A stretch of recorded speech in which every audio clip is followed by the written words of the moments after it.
تمام تعریفیں اس اللہ رب العالمین کے لیے ہیں جو اللہ تعالیٰ اپنی ذات میں، اپنی تمام تر عبادات میں اور اپنی اسماء و صفات میں یکتا ہے، اکیلا ہے، تنہا ہے، جس کا کوئی شریک نہیں، جس کا کوئی ساجی نہیں، جس کا کوئی ہمسر نہیں۔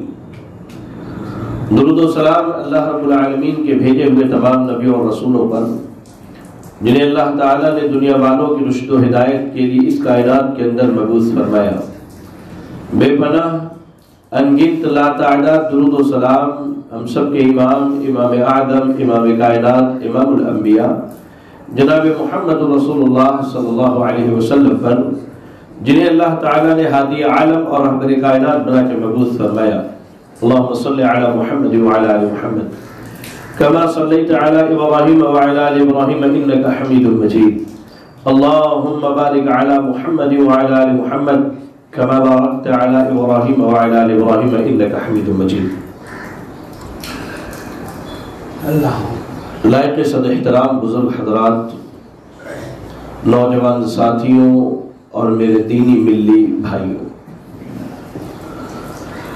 خطبہ جمعہ کا عنوان ہے دین سے دوری، اسباب و علاج۔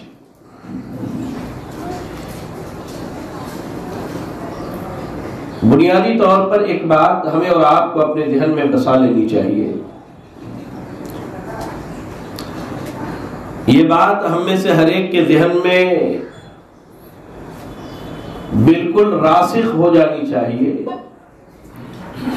کہ انسان کی زندگی میں کامیابی کا انحصار صرف اور صرف دین اسلام پر ہے۔ اللہ نے ہمیں جتنی بھی نعمتیں دی ہیں دنیا کے اندر، جن نعمتوں کو نہ ہم گن سکتے نہ شمار کر سکتے، ان نعمتوں میں اللہ کی سب سے عظیم نعمت دین اسلام کی ہدایت ہے، اور اللہ تعالیٰ نے اسی اسلام کی بنیاد پر بندے کی کامیابی، کامرانی، جہنم سے نجات اور جنت میں داخلے کو منحصر رکھا ہے۔ قرآن مجید کی تلاوت کیجئے، سورہ آل عمران کی آیت نمبر 19 پڑھیے۔ اللہ نے کہا ان الدین عند اللہ الاسلام، اللہ کے نزدیک اگر کوئی پسندیدہ دین ہے، اللہ کے یہاں اگر کوئی محبوب دین ہے، جس دین کو اللہ چاہتا ہے، جس دین کو اللہ پسند کرتا ہے، تو اللہ رب العالمین کے نزدیک دین اسلام سب سے پسندیدہ ہے۔ اور یہی وجہ ہے کہ اللہ نے کہا وَأَتْمَمْتُ عَلَيْكُمْ نِعْمَتِي وَرَضِيتُ لَكُمُ الْإِسْلَامَ دِينًا، اللہ نے جتنی بھی نعمتیں دی، ان تمام نعمتوں میں مکمل طور پر ہمیں اسلام دیا اللہ نے، اور اللہ تعالیٰ اس دین سے راضی بھی ہو گیا، اور اللہ نے اس بات کی وضاحت کر دی کہ کوئی بھی شخص اللہ سے اگر اس حال میں ملاقات کرے کہ وہ دین اسلام کو لے کر کے نہیں آتا ہے، اپنا راستہ، اپنا طریقہ، اپنا مذہب، اپنی بنائی ہوئی شریعت کو لے کے آتا ہے، تو اللہ تعالیٰ اس سے غیظ و غضب کے عالم میں ملاقات کرے گا، اور اللہ نے اس کا ٹھکانہ جہنم بنا کے رکھا ہے۔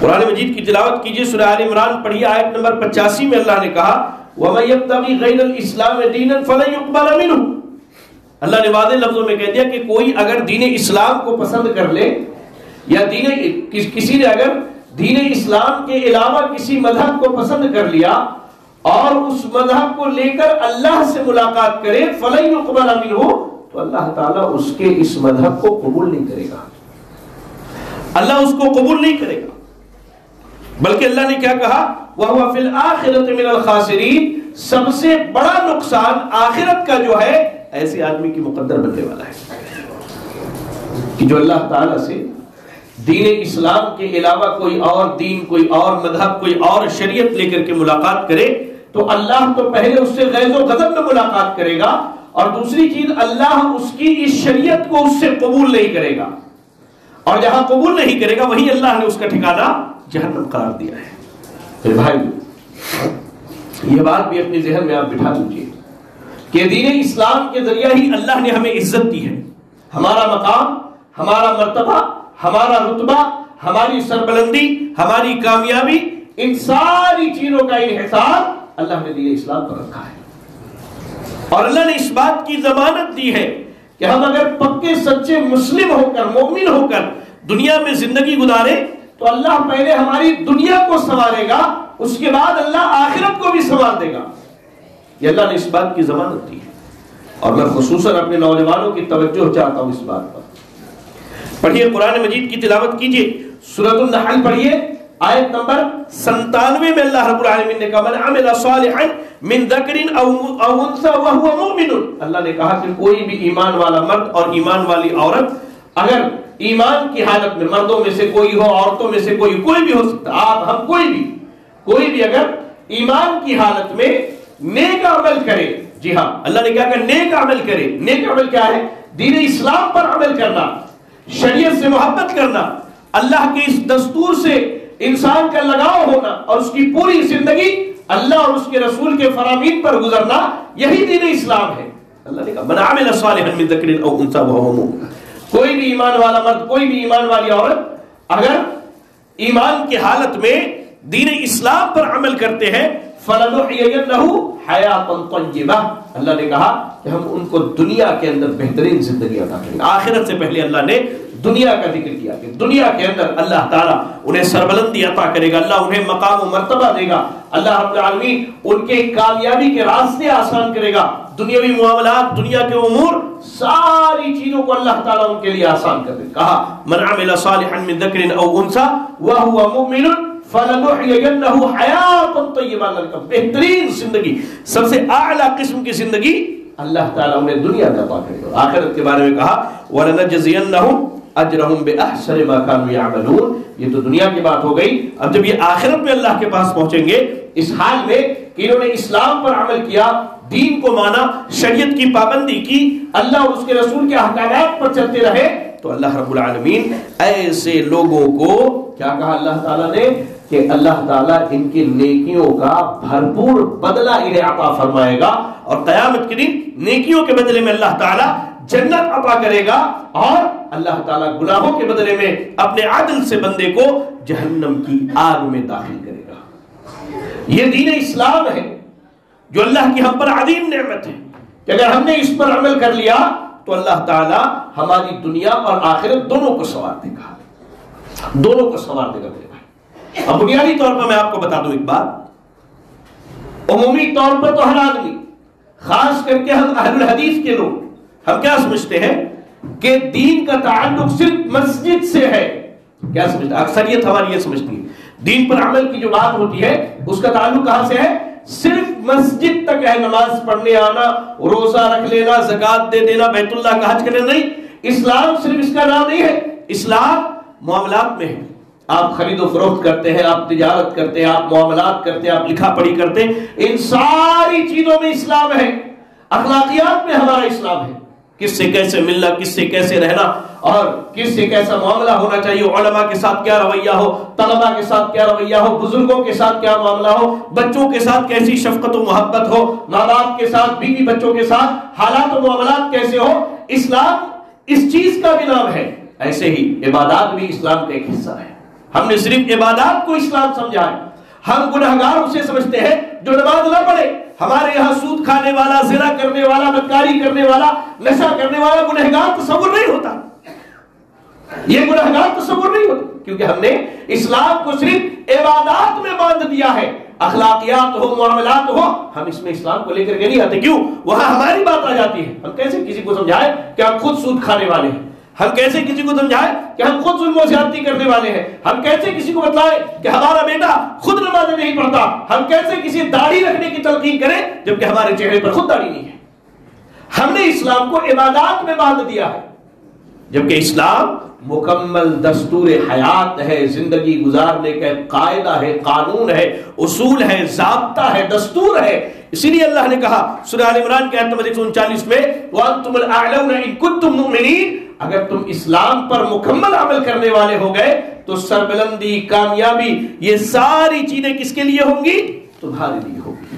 یہ باتیں میں نے جتنی بتلائی یہ قریب قریب ہمیں کا ہر آدمی جانتا ہے کہ دین اسلام میں خیر ہے، دین اسلام میں بھلائی ہے، اللہ نے دین میں عظمت کو رکھا ہے، اللہ نے دین میں سربلندی رکھی ہے، اللہ نے دین میں کامیابی کو رکھا ہے. بندہ اگر دین پر عمل کرے تو اس کی دنیا اور آخرت دونوں کو اللہ تعالیٰ سنوار دیتا ہے. اس کے باوجود، ان ساری چیزوں کے اقرار کے باوجود پھر ہم اسلام سے دور کیوں ہیں؟ یہ ہمارے نوجوان خاص کر کے دین اسلام سے دوری کیوں بنائے ہوئے ہیں؟ میں اکثر ایک بات کہتا ہوں اور آج بھی آپ کو نصیحتاً کہہ رہا ہوں کہ یاد رکھیں، دین اسلام دنیا میں اجنبی ہو کہ نہ ہو، لیکن مسلمانوں کے درمیان آج دین اجنبی ہو کے رہ چکا ہے. دین کیا ہے؟ اجنبی ہو کر کے رہ چکا ہے. ہمارے معاملات کا جائزہ لیجیے، ہمارے اخلاقیات کا جائزہ لیجیے، ہماری عبادات کا جائزہ لیجیے، صبح و شام کی اپنی خود کی ایکٹیویٹی کا جائزہ لیجیے. کتنے ایسے کام ہیں جو ہم اللہ کے لیے، اللہ کے ڈر سے، نبی صلی اللہ علیہ وسلم کی فرما برداری میں، ان کی سنت پر عمل کرتے ہوئے کرتے ہیں. آپ دیکھیں ابھی جمعہ کا ماحول ہے، اتنی بڑی تعداد ہے، تمام مساجد میں مسلمانوں کی کہہ لیجیے کہ بھرمار ہے، ایک بڑی جماعت موجود ہے، لیکن یہی جماعت عصر کی نماز میں جمعہ کے دن کہاں چلی جاتی ہے؟ یہی جماعت کہاں چلی جاتی ہے؟ ہر مسلمان مالدار ہے، کس کے پاس مال نہیں ہے؟ آپ یقین جانیں، حالیہ میرے پاس ایک خاتون نے سوال کیا، واللہ میرے رونگٹے کھڑے ہو گئے. کہا کہ میرے پہلے شوہر کی موت ہو گئی، اس سے میرے 2-3 چھوٹے چھوٹے بچے ہیں، 2-3 چھوٹے چھوٹے بچے ہیں. اب میرا دوسرا شوہر مجھے اجازت نہیں دیتا کہ اس کے مال سے ان بچوں پر خرچ کروں، تو شیخ کیا میں اپنے زکوٰۃ کا مال اپنے بچوں کو دے سکتی ہوں؟ واللہ کہتا ہوں وہ خاتون اور اس کا وہ سوال مسلم امت کے لوگوں کے گالوں پر تماچا ہے، جو اپنے مالوں کو ضبط کر کے، جو اپنے مالوں کو جمع کر کے سید کر کے رکھے ہوئے ہیں. آپ دیکھیں اسلام ہمارے درمیان اجنبی ہو چکا ہے. آپ کسی کو بتائیے کہ یہ سنت ہے، وہ بوکھلا جاتا ہے. ہاں یہ سنت ہے، ہمیں تو نہیں معلوم اس کے بارے میں. کیوں نہیں معلوم؟ کیوں نہیں معلوم؟ اس لیے کہ دین اسلام آج ہمارے درمیان اجنبی ہو کر کے رہ چکا ہے. آپ ہمارے اخلاق کا جائزہ لیجئے، ہمارے معاملات کا جائزہ لیجئے، ہماری عبادات کا جائزہ لیجئے. لا الہ الا اللہ، تو آپ کو یہ فیصلہ کرنا ہوگا، آپ مانے چاہے نہ مانے، دین اسلام آج ہمارے درمیان اجنبی ہو کے رہ چکا ہے. اور وہ کیا وجہ ہے، کیا اسباب ہے کہ ہمارے نوجوان آج دین سے دور بھاگ رہے ہیں؟ انہیں دین کی محبت نہیں ہے، ان کے دلوں میں دین کی غیرت نہیں ہے، دین کی غیرت نہیں ہے ان کے دلوں کے اندر. کیا وجہ ہے؟ آپ کو میں اسی شیو پور کی مثال دیتا ہوں.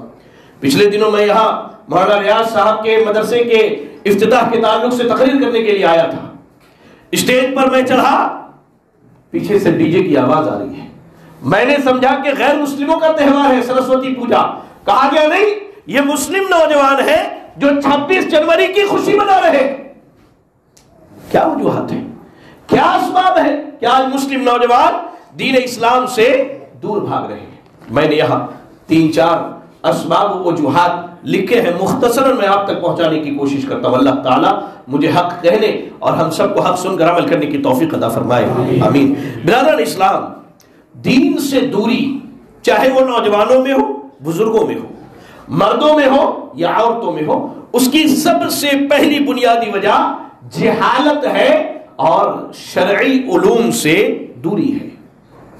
شرعی علوم سے دوری ہے. جہالت سے مراد آپ کیا سمجھتے ہیں؟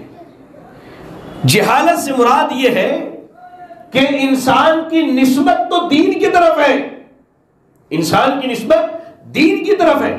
ہر آدمی اس بات کا دعوے دار ہے کہ وہ مسلمان ہے، وہ مومن ہے، وہ ایمان والا ہے، لیکن جب اس کے اعمال میں ہم جھانک کر کے دیکھتے ہیں تو دور دور تک اس بات کا پتہ نہیں چلتا کہ اس کو دین کا علم ہے بھی کہ نہیں ہے. دین اسلام سے دوری کی سب سے پہلی اور بنیادی وجہ کیا ہے؟ بندے کا جاہل ہونا دینی علوم سے. آپ ایک نوجوان کو اٹھائیے اپنے سماج کا، اس سے پوچھئے توحید اور شرک کا فرق کیا ہے، اس سے پوچھئے سنت و بدعت کے درمیان کیا فرق ہے، حلال و حرام، اس سے آپ پوچھ کر کے دیکھیے. لا الہ الا اللہ. عبداللہ ابن عباس رضی اللہ تعالی عنہما نے کسی موقع سے کہا تھا کل من عصى اللہ فهو جاہل. ہر وہ آدمی جو اللہ کی نافرمانی کرتا ہے وہ جاہل ہے، اسے معلوم نہیں ہے کہ اللہ سے کتنا ڈرنا چاہیے، اللہ کا خوف کتنا ہو، اللہ کی شریعت کا اسے علم نہیں، قرآن وہ نہیں جانتا، حدیث وہ نہیں جانتا، دینی تعلیم اس کے پاس نہیں ہے. اس لیے وہ کیا ہے، آج وہ دین سے دور ہے، حتیٰ کہ اسے اس بات کی عظمت کا بھی احساس نہیں کہ اس کے دنیا اور آخرت کی کامیابی کامرانی دین اسلام پر منحصر ہے. یہی وجہ ہے کہ وہ دینی تعلیمات سے اپنے آپ کو جاہل رکھے ہوا ہے. اور یاد رکھیں، حصول علم کی کوئی عمر نہیں ہوتی ہے.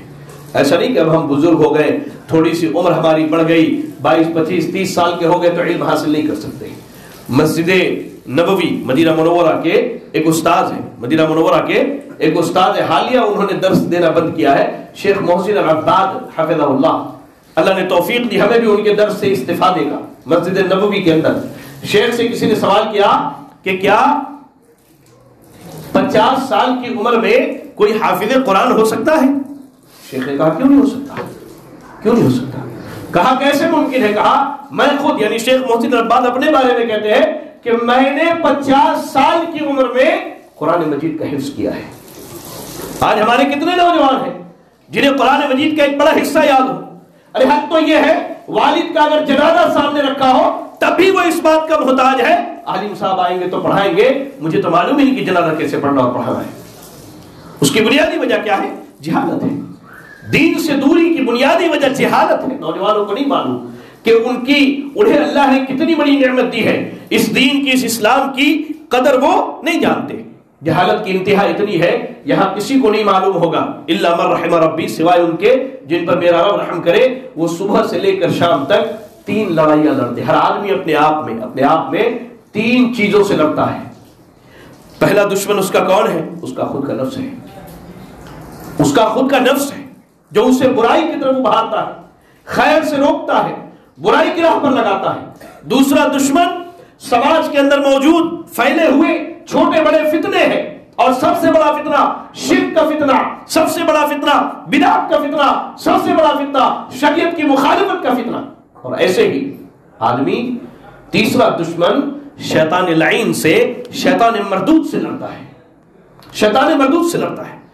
ان تینوں سے لڑنے کے لیے بنیادی ضرورت علم کی ہے، اور ہمارے پاس وہی علم نہیں ہے. وہی علم نہیں ہے. آپ پڑھی حدیث صحیح بخاری اور صحیح مسلم کی روایت ہے. امام مسلم رحمہ اللہ نے صحیح مسلم میں حدیث نمبر 1599 کتاب المساقات کے اندر سے روایت کو نقل کیا. نعمان ابن بشیر رضی اللہ تعالیٰ عنہ حدیث کے راوی یہ کہا، اللہ کے نبی نے فرمایا ان الحلال بین وان الحرام بین وبینہما مشتبہات لا یعلمہن کثیر من الناس. کہا حلال واضح ہے، حرام واضح ہے. کیا حلال ہے سب کو معلوم ہے، کیا حرام ہے سب کو معلوم ہے، لیکن کچھ چیزیں ایسی ہیں جو ان دونوں کے درمیان ہیں. لا یعلمہن کثیر من الناس، اکثر لوگ علم نہ ہونے کی وجہ سے اس چیز کو نہیں جانتے تھے. تو یاد رکھیں دین سے دوری کی سب سے پہلی وجہ کیا ہے؟ علم کا نہ ہونا اور حصول علم سے اپنے آپ کو دور رکھنا. ہر نوجوان کی ذمہ داری ہے، چاہے وہ کوئی بھی ہو، کہیں کا بھی ہو. ہر بزرگ کی ذمہ داری ہے.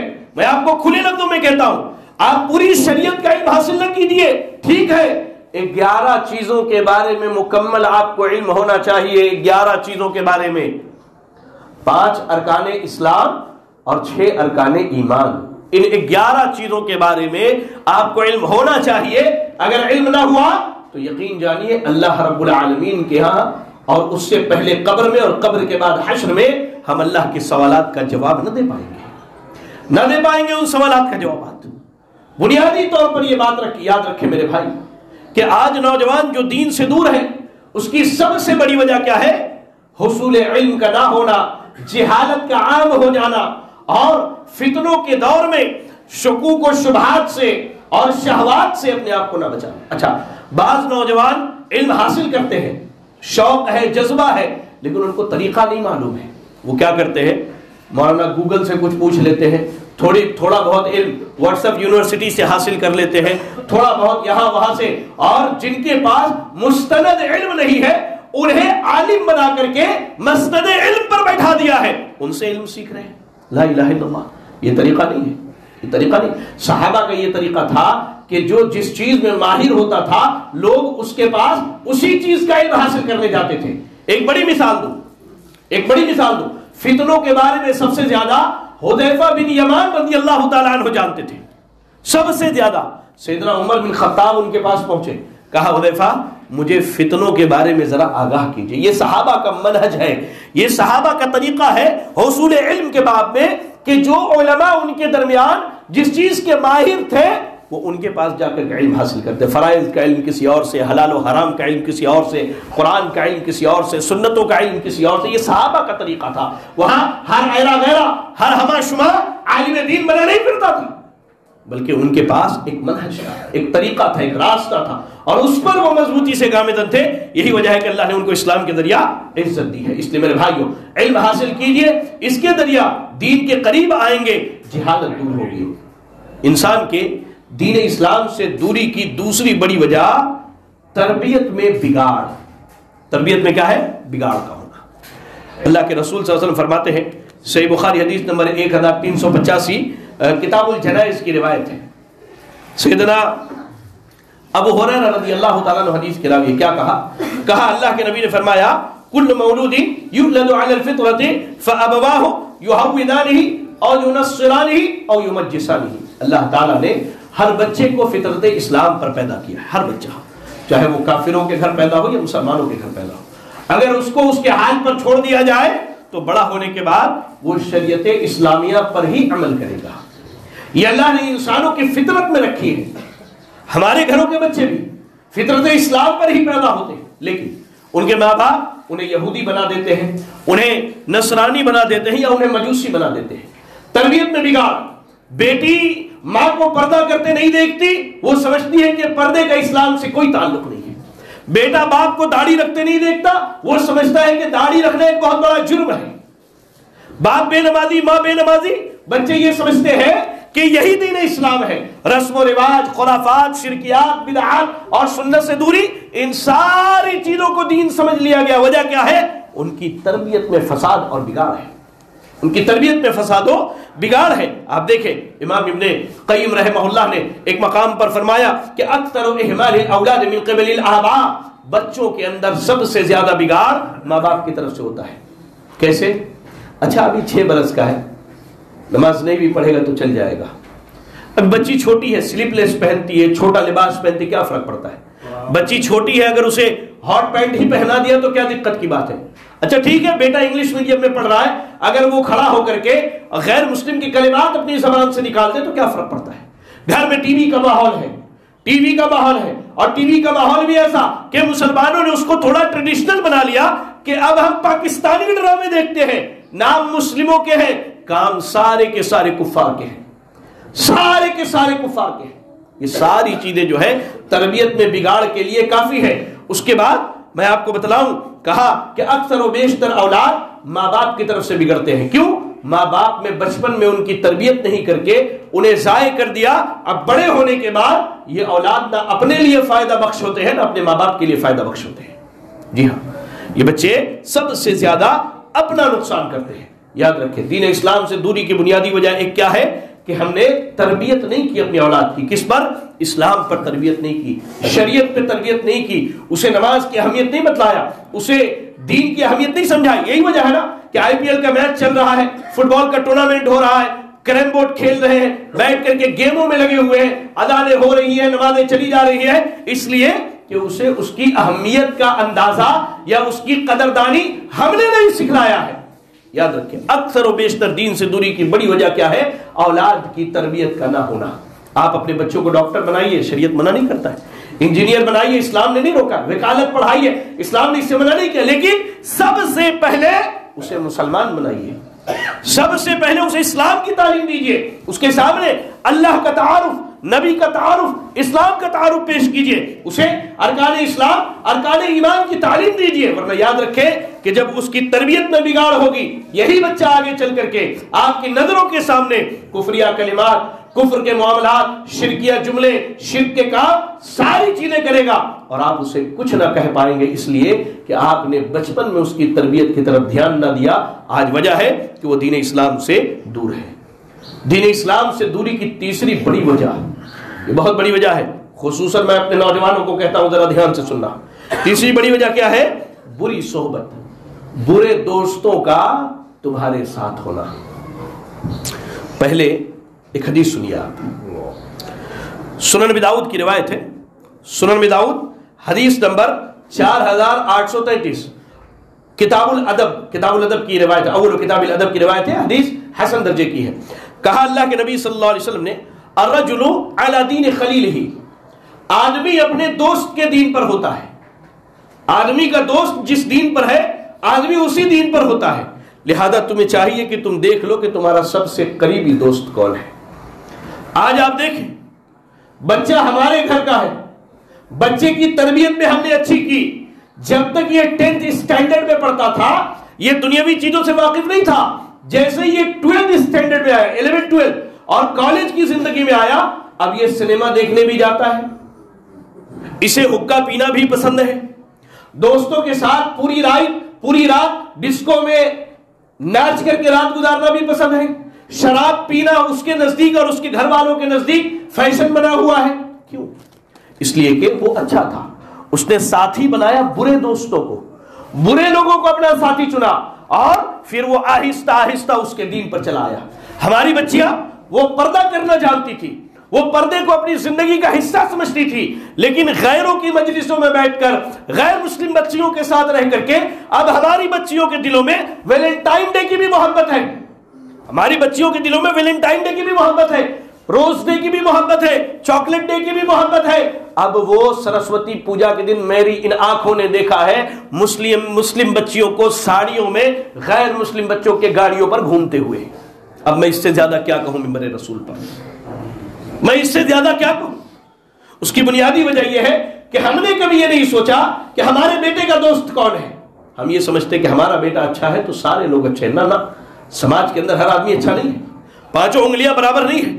آپ دیکھیے آپ کا بیٹا کسی مشرک کے ساتھ نہ اٹھتا بیٹھتا ہو، آپ دیکھیے آپ کے بیٹے کی دوستی کسی مشرک کے ساتھ نہ ہو، کسی مقلد کے ساتھ نہ ہو، بلکہ آپ اسے بتلائیے توحید کی اہمیت، سنت کی اہمیت، اور دیکھیے ایسے لوگوں کے ساتھ اٹھتا بیٹھتا نہ ہو جو نشے کے عادی ہو، بے حیائی کے عادی ہو، برائی کے عادی ہو، جو جرائم کرنے کے عادی ہو۔ نہ اپنے اولاد کی تربیت کیجیے اس معاملے میں کہ آپ دیکھیے کہ آپ کے بچوں کا ساتھی کون ہے۔ بے نمازی دوست ہے، نماز کے وقت آپ کے بیٹے کو آنے نہیں دے گا، وہ بے نمازی دوست ہے، وہ آپ کے بیٹے کو مسجد آنے نہ دے گا نماز کے وقت میں۔ بے حیائی کرنے والا ہے، اپنے ساتھ لے جا کر کے بے حیائی کروائے گا۔ شراب پینے والا ہے، شراب پلائے گا۔ نہ، آپ اس بات کی فکر کیجئے آپ کے بیٹے کا، آپ کی بیٹی کا کون دوست ہے، ان کا اٹھنا بیٹھنا کن کے ساتھ ہے، تب جا کر کے آپ اسے اپنے دین کے قریب لا پائیں گے۔ ورنہ ملحد، منافق، مشرک، اس طرح کے لوگ اگر آپ کے بچوں کے دوست ہیں تو یقین جانیے آپ کا بیٹا بھی ملحد ہوگا، منافق ہوگا، اور مشرکین کی راہ پر چل کر کے رسم و رواج کو ہی دین سمجھے گا اور صحیح دین سے اسے نفرت ہو جائے گی۔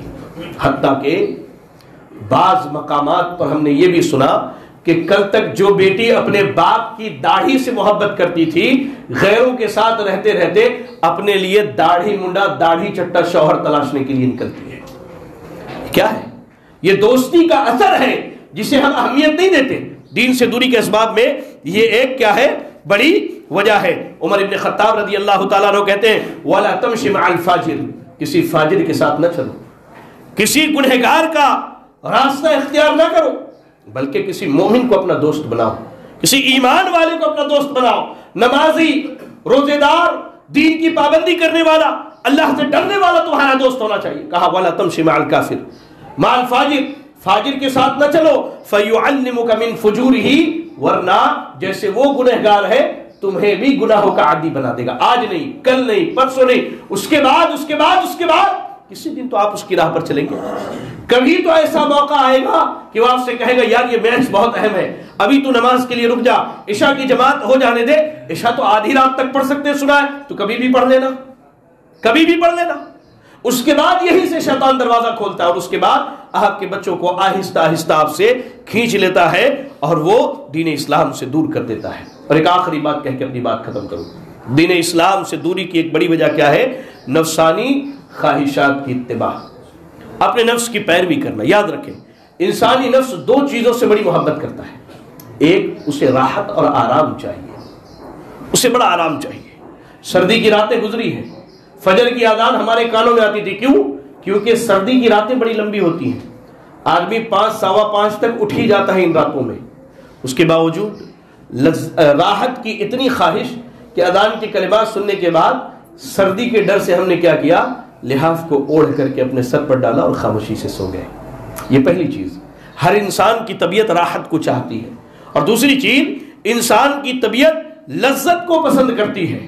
کھانا لذیذ ملنا چاہیے، کھانا لذیذ ملنا چاہیے، دوست احباب کے ساتھ بیٹھے تو جن چیزوں کی مجلسیں لگے وہ چیزیں بھی بڑی لذیذ ہونی چاہیے۔ اور یاد رکھیں اکثر و بیشتر نوجوانوں کا شکار شیطان انہی دو چیزوں کے ذریعہ کرتا ہے، ایک تو انہیں راحت کے راستے دکھاتا ہے اور راحت کے خواب دکھاتا ہے، اور دوسرا انہیں لذت کی طرف لے جا کر کے کبھی چوری میں، کبھی زناکاری میں، کبھی بدکاری میں، کبھی جھوٹ میں، کبھی غیبت میں، ان چیزوں میں مبتلا کرتا ہے۔ سیدھے لفظوں میں اللہ رب العالمین نے سورہ صاد کی تلاوت کرے، آیت نمبر 26 میں اللہ نے کہا وَلَا تَتَّبِعِ الْهَوَىٰ، نفسانی خواہشات کی اتباع نہ کرنا۔ یہ جو نفس کہتا ہے نا، اچھا کر لینے میں کیا خرابی ہے، ایک سگریٹ پی لیا کیا خرابی ہے، 2-4 گٹکے کھا لیے کیا خرابی ہے، تھوڑا سا کھینی کھا لیا اس میں کیا خرابی؟ واللہ یہ حرام ہے، حرام ہے، حرام ہے۔ آپ مجھ سے لکھوا لیجئے اس بات کو کہ نشہ کی ساری چیزیں حرام ہے، حرام ہے، حرام ہے۔ جو یہ کہتے مکروہ ہے، واللہ وہ آپ کو گھما رہے ہیں، پھرا رہے ہیں میرے لفظوں میں، اس لیے کہ حلال چیزوں میں مکروہ چیزیں ہوتی ہیں، حرام تو حرام ہوتا ہے، حرام میں مکروہ کی کہاں سے بات آ گئی؟ شراب بھی مکروہ ہو سکتی ہے، نہیں شراب یہ تھوڑی ہلکی ہے، یہ مکروہ ہے، یہ نہیں، حلال چیزوں میں مکروہ کی بات آتی ہے۔ اللہ کے نبی کے سامنے گوہ کا گوشت پیش کیا گیا، آپ نے نہیں کھایا، گوہ کا گوشت حرام تھا نا، وہ حلال تھا، خالد بن ولید نے آپ کے سامنے کھایا، آپ نے اپنا ہاتھ کھینچ لیا، آپ کی طبیعت نہیں مانی۔ حلال چیزیں مکروہ ہوتی ہیں، حرام چیزیں نہیں ہوتی ہیں، حرام تو حرام ہے۔ کس نے کہا کہ حرام چیزوں میں مکروہ ہوتی ہے؟ بھائی حرام چیزیں حرام ہیں، مکروہ تو حلال چیزیں ہوتی ہیں۔ جو انسان کی طبیعت نہ مانے، طبیعت نہیں مانتی ہے، آپ گائے کی اوجڑی نہیں کھاتے ہیں، طبیعت نہیں مانتی آپ گو کا گوشت نہیں کھاتے، طبیعت نہیں مانتی آپ جھینگا نہیں کھاتے، آپ کی مرضی پر ہے، لیکن یہ حلال ہے۔ لیکن جو چیزیں حرام ہے اس میں مکروہ نہیں ہوتی۔ یہ جن مولویوں نے یہ اصول ایجاد کر کے رکھا کہ یہ چیزیں مکروہ ہیں، واللہ وہ آپ کو پھرا رہے ہیں، گھما رہے ہیں، اور قیامت کے دن ان کے ساتھ آپ بھی پکڑے جائیں گے۔ کہا اللہ نے وَلَا تَتَّبِعِ الْهَوَىٰ، نفسانی خواہشات کی اتباع نہ کرو، فَيُضِلُّكَ عَنْ سَبِيلِ اللَّهِ، ورنہ وہ تمہیں اللہ کے راستے سے گمراہ کر دے گا۔ واقعی نفس کے پیچھے جانے والا اس دور کا سب سے بڑا گمراہ شخص شمار کیا جاتا ہے۔ جب اس کے سامنے دین کی بات کیجئے تو کہتے نہیں باپ دادا نے ایسا ہی کیا ہے۔ جب اللہ کی وحدانیت بیان کیجئے کہیے اللہ کے علاوہ کسی اور کے ہاں جھکنا نہیں، مانگنا نہیں کسی سے، اولاد دینے والا، شفا دینے والا، بیمار کرنے والا، مصیبت میں ڈالنے والا، مصیبت سے نکال، ساری چیزیں اللہ کا اختیار ہو، کہتا نہیں تھوڑا اللہ نے ان کو بھی دے کر کے رکھا ہے۔ کیا دلیل ہے اس کی؟ کس نے یہ بات کہہ دی؟ کہاں اللہ نے قرآن میں اس بات کو نازل کیا ہے؟ یہ بتائیے آپ۔ سنت بتائیے تو بدعات کو لے کر کے آتا ہے۔ کہا فَيُضِلُّكَ عَنْ سَبِيلِ اللَّهِ، نفسانی خواہشات کی اتباع کرو گے اللہ سیدھی راہ سے بھٹکا دے گا، سیدھی راہ سے بھٹک جاؤ گے۔ اور کہا إِنَّ الَّذِينَ يُضِلُّونَ عَنْ سَبِيلِ اللَّهِ، جو لوگ سیدھی راہ سے بھٹک جائے، لَهُمْ عَذَابٌ شَدِيدٌ بِمَا نَسُوا يَوْمَ الْحِسَابِ، اگر نفسانی خواہشات کی اتباع کر کے سیدھی راہ سے بھٹک گئے تو اللہ تعالیٰ قیامت کے دن اللہ کے احکامات کو بھلا دینے کی وجہ سے بڑے بھیانک اور سخت عذاب میں پڑے گا۔ اللہ تعالیٰ سخت عذاب میں پکڑے گا ہمیں اور آپ کو۔ اور ایک آخری بات، مسند امام احمد، مسند بزار اور معجم طبرانی کی روایت ہے، ابو برزہ رضی اللہ تعالیٰ عنہ حدیث کے راوی، کہا اللہ کے نبی نے فرمایا انما اخشى علیکم شہوات الغی فی بطونکم و فروجکم، کہا کہ میں تم پر سب سے زیادہ تمہارے پیٹ اور تمہاری شرمگاہ کے تعلق سے ڈرتا ہوں، کیونکہ انسان اسی پیٹ کی آڑ میں حلال و حرام کی تمیز چھوڑ دے گا۔ یہ راحت، میں نے کہا نا راحت، پیٹ کو راحت لذت پہنچانے کے لیے انسان حلال و حرام کی تمیز چھوڑ دے گا، اور اپنے نفس کو سکون پہنچانے کے لیے اپنی شرمگاہ سے بدکاری کے راستے کو اختیار کرے گا، حرام راستے کو اختیار کرے گا۔ کہا اللہ کے نبی نے مجھے تمہاری شرمگاہ اور پیٹ کے ذریعہ ہونے والے گناہوں پر سب سے زیادہ ڈر ہے وَمُضِلَّاتِ الْهَوَىٰ، اور مجھے اس بات کا سب سے زیادہ ڈر ہے کہ کہیں تم نفسانی خواہشات کے چکر میں پڑ کر کسی کی رائے کو، کسی کے مسلک کو، کسی کے منہج کو، کسی کے طریقے کو اپنے لیے دین نہ سمجھ لو، ورنہ تم دین اسلام سے دور ہو جاؤ گے اور گمراہ ہو جاؤ گے۔ اس لیے میرے بھائیو یاد رکھیں، علم حاصل کیجئے، علم حاصل کیجئے علماء سے۔ کل تک آپ کے پاس نماز کی جگہ نہیں تھی، آج نماز کی جگہ ہے، آپ کے پاس علماء ہے، اللہ کے واسطے وقت کی قدر کیجئے، علماء کے پاس بیٹھ کر کے علم حاصل کر لیجئے، علم حاصل کر لیجئے، ورنہ یاد رکھے پھر ہم بھی دین سے دور ہوں گے، ہماری اولادیں بھی دین سے دور ہوں گی۔ نفسانی خواہشات کی پیروی سے بچیے، کتاب و سنت کی اتباع کیجئے، اور ہر آن اس بات کو اپنے ذہن میں بٹھا لیجئے، میں دنیا کے کسی کونے، کسی گوشے، کسی خطے میں ہوں، اللہ کی نگاہ میں ہوں، اللہ تعالیٰ مجھے دیکھ رہا ہے۔ دعا کریں اللہ سے کہ اللہ رب العالمین ہمیں اور آپ کو دین اسلام کے قریب لے آئے۔